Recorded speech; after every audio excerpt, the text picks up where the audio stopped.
Esta mañana les quería compartir primero una hermosa experiencia que me tocó vivir esta semana. Para los que no saben, yo soy profe de educación física. Andamos reemplazando de escuela en escuela, donde me llaman voy. Y tuve la grata sorpresa que me llamaron para ir a la escuela donde yo me formé, a la escuela primaria, donde yo estuve desde los 5 o 6 años hasta los 12. La escuela que está acá a 5 cuadras, la 147. Y pensaba en esto, lo que es volver al lugar de origen. Las emociones, las sensaciones que yo sentí cuando pisé otra vez ese patio, no les puedo explicar, porque venía lluvia de recuerdos que estaban olvidados, perdidos por ahí en la memoria. Y claro, todos los recuerdos que yo tenía, claro, yo arranqué a los 5 o 6 años ahí, era todo gigante para mí. El patio donde corríamos, jugábamos al ladrón y poli. Cuando nos formábamos a cantar a la bandera, ¿recuerdan? Salve Argentina, Pantera Azul. ¿Cómo sigue? A ver, ¿quién sabe? Jirón del cielo en donde impera el sol. Nunca supe qué significaba eso. Nunca, lo tuve que buscar hoy. ¿Saben lo que es Jirón del cielo? Ah, ustedes también lo cantaban y no sabían qué era. Jirón del cielo, claro, el Pinino cantando ahí, ¿qué es Jirón del cielo? Es como si yo entendí que es como una pequeña parte. La bandera es como una pequeña parte de nuestra bandera del cielo, una pequeña parte del todo, donde impera el sol. Y caminaba por el patio. Me asomaba al salón de música también y recordaba con la seño Cintia que nos hacía cantar arroz con leche, me quiero. ¿Cantaban ustedes esto? Una señorita de San Nicolás. No sé por qué era la señorita de San Nicolás, pero nos hacían cantar esas canciones. Iba al patio donde jugábamos, me acuerdo que íbamos a contraturno, mi viejo me llevaba a educación física, lo que me encantaba, íbamos a jugar a la pelota. Me acuerdo que los arcos eran gigantes. No saben, el arco me llega acá. No lo podía creer. Y bueno, y así, caminaba por el patio y recordaba, caminaba por los pasillos y recordaba esos bellos momentos. Pero eso me llevaba a pensar, en la prédica de esta mañana, lo importante que es volver al lugar de origen. Y qué paradójico que esa escuela está a 5 cuadras de mi casa, pero hacía 17 años que no entraba. ¿Cómo podemos estar tan cerca, pero a la vez tan lejos? Y charlaba, le decía a Mica, con esto del camino de la fe, el desafío que tenemos los hijos de Dios, que es permanecer en el camino, perseverar, no desviarse, ¿cierto? Como dice la palabra, no se desvíen, a diestra ni a siniestra. Lo fácil que es desviarse, desenfocarse, pero lo difícil que es volver. Si nosotros nos imaginamos una línea recta, el primer paso que demos errado, al principio parece que no es nada, pero si eso no se corrige, a la larga se hace una brecha, un abismo inmenso. Y eso sucede en nuestra vida. Y qué bueno que estemos atentos para poder hacer un diagnóstico, para poder estar alertas de que si en nuestra vida estamos dando un paso en falso, no esperar estar tan lejos para querer volver. O si estamos viendo que alguien está dando un paso en falso, muchas veces lo pueden ver ustedes quizás en sus hijos, sus nietos o un amigo, lo que sea, de poder estar ahí para poder ayudar, acompañar, ayudar a volver, ¿no es cierto? Como el pastor que ayuda a volver a su oveja, a encarrilar.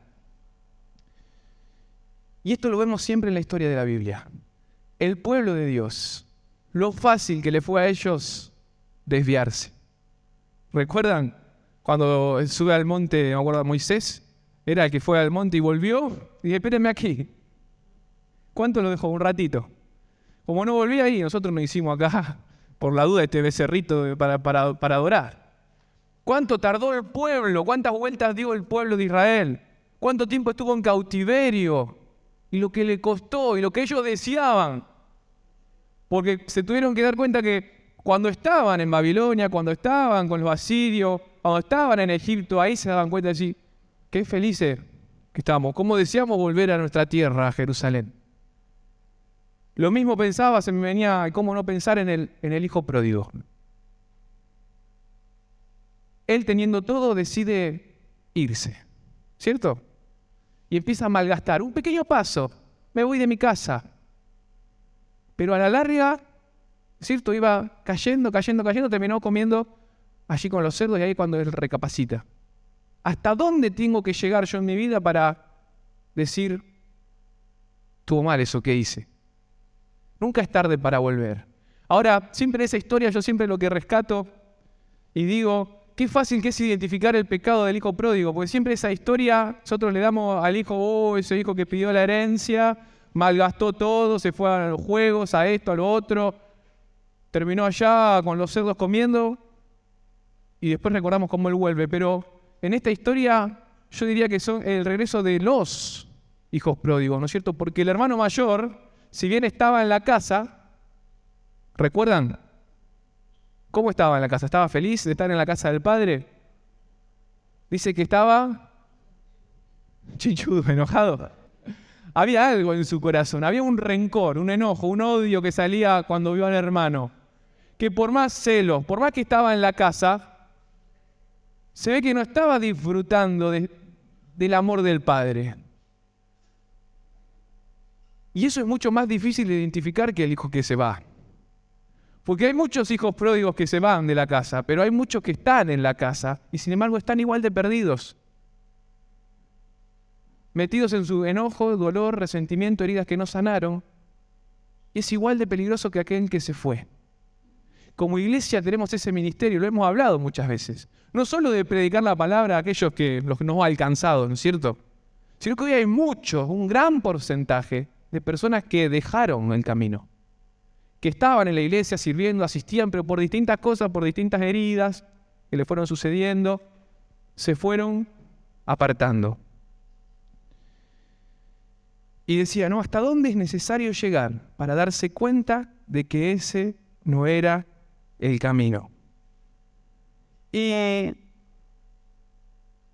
yo pensaba cómo esto, lo del hermano mayor, desnuda nuestra condición delante de Dios. Porque, ¿qué le dice el hermano mayor? Le empieza a recriminar. Mientras yo estuve, yo siempre te fui fiel, yo siempre te serví. Y le dijo, ni un cabrito hiciste para mí, y ahora que viene mi hermano, que él despilfarró todo, vos le hacés una gran fiesta. ¿Dónde estaba el corazón del hermano mayor? ¿Cuántas veces nos desviamos? Y es una línea muy fina de que estamos por lo que Dios nos da o por lo que Dios es. Fíjense lo que dice la palabra de Dios, Jeremías capítulo 2, versículo 5. Jeremías capítulo 2, versículo 5. Leo de la versión NBI. Así dice el Señor. ¿Qué injusticia vieron en mí sus antepasados que se alejaron tanto de mí? Palabra de Dios. Dios le dice, ¿qué injusticia vieron en mí para que ustedes se hayan alejado tanto de mí? Y esto pasa, gente que se aleja por las injusticias de Dios. Yo que le sirvo, yo que voy a la iglesia, ofrendo, traigo el diezmo y sigo con el mismo auto modelo 1986 y el vecino que ni nada, cambió el auto ahora. Yo que oré para tanto que esta persona se sanara y no se sanó. Y así podemos agregarle todo lo que ustedes quieran. Dios dice, ¿qué injusticia vieron en mí para que se alejen tanto? Como les decía, eso nos hace ver dónde está nuestro corazón. ¿Qué nos hace pensar que Dios nos debe algo? Y esto está presente en nosotros, de manera a veces indirecta. Pensamos que ese Dios es injusto, que nos tiene que dar tal o cual cosa. Cuando realmente nosotros estamos por lo que Dios es y no por lo que puede llegar a darnos, no por sus bendiciones. Por eso en esta mañana es volver al lugar de origen, volver a enfocar dónde está puesta nuestra fe. ¿Qué injusticia vieron en mí que se alejaron tanto? Y sigue agregando, se fueron tras lo que nada vale y en nada se convirtieron. Y esto lo leí, le aseguro que decenas de veces, porque me hizo ruido, nunca lo había leído. Se fueron, miren qué verdad, se fueron tras lo que nada vale y en nada se convirtieron. Se fueron tras lo que nada vale y en nada se convirtieron. En otras palabras, nuestra vida lejos de Dios pierde el valor, pierde el sentido. El Señor, que siempre usaba metáforas, parábolas con las cosas que pasaban en el día, podríamos decir que nuestra vida sin Dios es como nuestro peso argentino. Permítanme la metáfora. Es como ahorrar en pesos. Así es tu vida sin Dios. Lo que hoy tenés, deja pasar un par de meses. Viví un par de meses sin Dios, que se aleje de tu vida. Vas a ver cómo tu vida pierde el valor, cómo tu vida pierde el sentido. Nuestra vida separada de Dios no vale. No valemos nosotros por lo que tenemos, por los dones que tenés. No valés por tu fidelidad. No.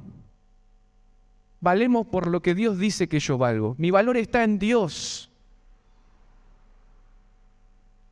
Y eso nos hace pensar. Se fueron tras lo que nada vale, en nada se convirtieron. Piensen en el hijo pródigo. Se fue tras lo que nada vale. ¿Y en qué se convirtió? En nada. Un cerdo más. ¿Tras qué cosas estamos corriendo? Porque eso habla de lo que somos nosotros, en lo que te vas a convertir dentro de poco. Y la palabra de Dios sigue acá en el libro de Jeremías. Damos vuelta a la página nomás. Ahí en Jeremías capítulo 2, versículo 13. Dice el Señor: 2 son los pecados que ha cometido mi pueblo. Me han abandonado a mí, fuente de agua viva, y han cavado sus propias cisternas, cisternas rotas que no retienen el agua. ¿Qué hizo el pueblo de Dios? ¿Qué hiciste vos y qué hice yo? Dice: me han abandonado fuente de agua viva y han cavado sus propias cisternas. ¿Saben lo que eran las cisternas en ese tiempo? Nos remontamos allá 2000 años atrás, más que 2000, mucho más. Claro, el agua esencial para la vida. Lo que hacían era cavar, hacer como un pozo en la piedra o ahí donde podían, y cuando caía el agua de la lluvia lo que intentaban hacer era esa agua retenerla, ¿cierto? Cuando escaseaba, tener esa agua. Ahora, si lo hacía alguien que no sabía mucho, una pequeña grieta allí en la tierra o en la roca hacía que el agua dure horas. Pero ese agua en sí era agua estancada, era agua contaminada. Y acá el Señor le está diciendo: ustedes han cambiado la fuente de agua viva por cavar sus propias cisternas. Dejaron de recurrir a mí y empezaron a ser autodependientes. Por las dudas yo me hago esto para mí. Y esas propias cisternas, dice, que ustedes hicieron, no retienen el agua. Quizás le puede zafar una vez, pero después vas a ir a buscar y va a estar vacía. Vas a encontrar barro seco. Y la pregunta quizás en esta mañana es: ¿de dónde estamos sacando el agua? ¿A dónde estamos recurriendo? ¿Has construido tus propias cisternas a lo largo de tu vida? Para pensar. Quizás sí. No es la gran cosa, pero a veces mi confianza está más en lo que yo puedo hacer que en lo que Dios puede hacer en mi vida. Y esos pequeños atajos a veces los hacemos, en nuestras propias decisiones se ven. Y son todas pequeñas cisternas donde yo, ¿cierto?, por las dudas hago esto Por la duda que Dios no responda, no respalde, yo quiero tener mi seguro. Obtener agua de la cisterna no es nada, ni es ninguna garantía. No es a lo que Dios nos ha llamado. Y acá, lo que está recriminando Dios, fíjense, más abajo, en el versículo 19, Jeremías 2:19, Dios le dice al pueblo, tu maldad te castigará, tu infidelidad te recriminará. Ponte a pensar, cuán malo y amargo es abandonar al Señor tu Dios y no sentir temor de mí, afirma el Señor Todopoderoso.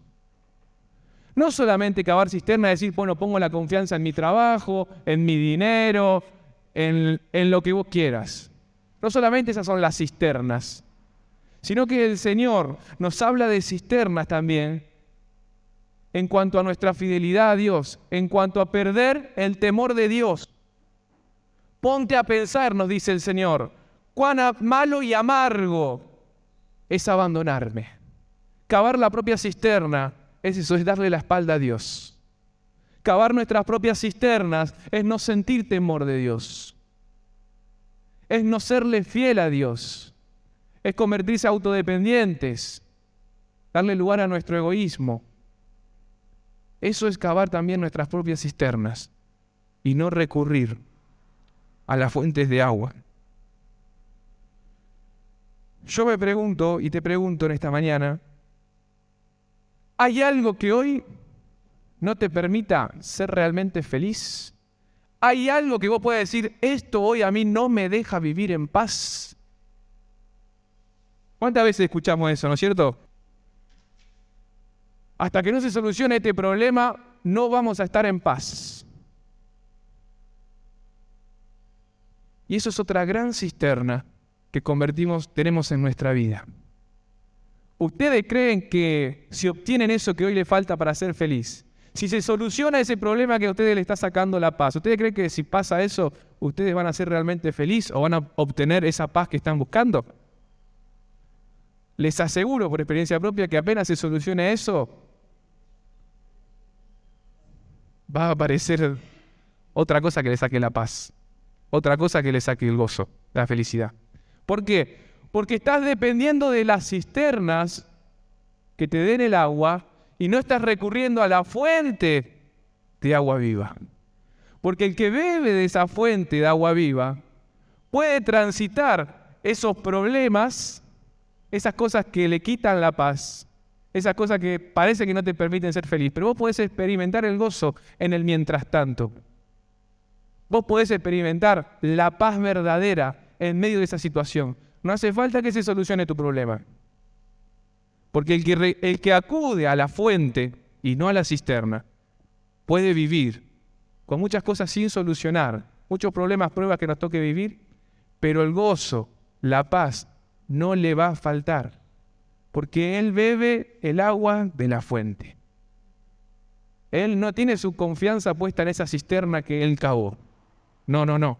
Él va a ese agua que es pura y cristalina. La palabra de Dios en Juan 7, 37 y 38 dice: si alguno tiene sed, que venga a mí y beba. De aquel que cree en mí, como dice la Escritura, brotarán ríos de agua viva. Si alguno tiene sed, la invitación de Dios es que venga a mí y beba. Que no agarre la pala. Algunos sí hay que agarrar la pala, pero esta otra pala. ¿No es cierto, Claudio? No agarre la pala para hacer su propia cisterna, porque se va a agotar, se va a desanimar, nunca va a quedar satisfecho. El único que puede satisfacer nuestra verdadera sed es nuestro Dios. Por eso en esta mañana la invitación y donde nuestra mente se tiene que enfocar es la necesidad de volver a ese lugar de origen, la necesidad de volver a recurrir a la fuente, a nuestra fuente. ¿Cuántos pasajes? Justamente hoy con Ruth no le he dicho nada, pero la última canción que cantamos hablaba un poco de esto del agua, ¿no es cierto? El que bebe de este agua no tendrá sed jamás. Es cuestión de fe esto, es cuestión de creerle a Dios. No le digo que yo no tengo mi pocito por ahí al lado, también lo tengo que tapar, ¿cierto? Tengo que echarle tierra, porque de vez en cuando, y bueno, por las dudas, este pozo acá me puede zafar. Y eso se trata de nuestra fe. De decir, bueno, ese pozo, esa cisterna que hice, de ahora en más, le voy a echar tierra. No voy a esperar que caiga lluvia y otra vez. No. Yo voy a ir a recurrir a la verdadera fuente de agua viva. Quiero terminar en esta mañana con una frase, una cita de un padre que se llama San Agustín. ¿Conocen? ¿Han escuchado? Y entre tantas frases que tiene hay una icónica que él dice, que es muy, muy propicia para este momento. Y él dice, tú nos hiciste para ti. Y nuestros corazones no descansarán tranquilos hasta que no descansen en ti. Tú nos hiciste para ti. Y nuestros corazones no descansarán tranquilos hasta que no descansen en ti.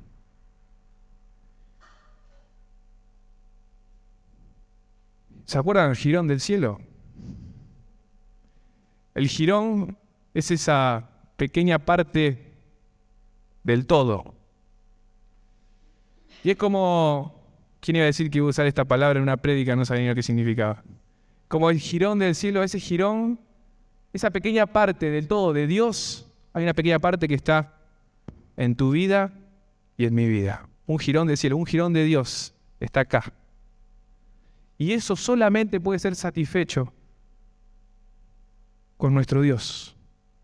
Por eso en esta mañana es volver a la fuente, es volver a nuestro lugar de origen.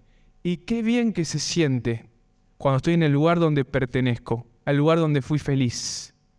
El hijo pródigo, cuando volvió, se dio cuenta que se había convertido en nada, porque fue tras nada. Ahora, cuando volvió a la casa del Padre, encontró todo, porque su valor estaba ahí. Nuestro valor está en Dios.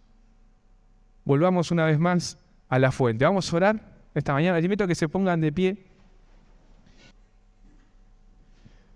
Gracias, Señor, por la invitación de volver una vez más a ti, donde es nuestra pertenencia, nuestro lugar, donde podemos ser tal como somos, no aparentar y sentirnos valiosos no por nuestra fidelidad, nuestro servicio, por nuestros bienes materiales. Lo único que importa es que vos diste la vida por nosotros y lo que nos identifica hoy es la sangre de Cristo. Y como decía este Padre, nuestra alma, nuestro corazón no descansará hasta que no encuentre ese descanso en ti. Señor, te damos gracias una vez más por el valor que tú nos diste. Que podamos sentirnos valiosos también para poder valorar a las personas que tienen al lado, que fueron creadas a tu imagen, Señor. Necesitamos volver a la fuente. Te pedimos perdón por todas esas cisternas que hemos hecho a nuestro alrededor, donde a veces recurrimos ahí para obtener lo que necesitamos. Nos olvidamos que tú eres la única fuente que puede satisfacer esa sed. Gracias, Señor, por este tiempo. Bendigo a esta iglesia, bendigo a cada uno de mis hermanos. Y una vez más, en lo personal y como iglesia, queremos decir que volvemos a nuestro lugar de origen. Y ese lugar es tu corazón, Señor. Gracias, Padre, por tanto amor. En tu nombre oramos. Amén y amén.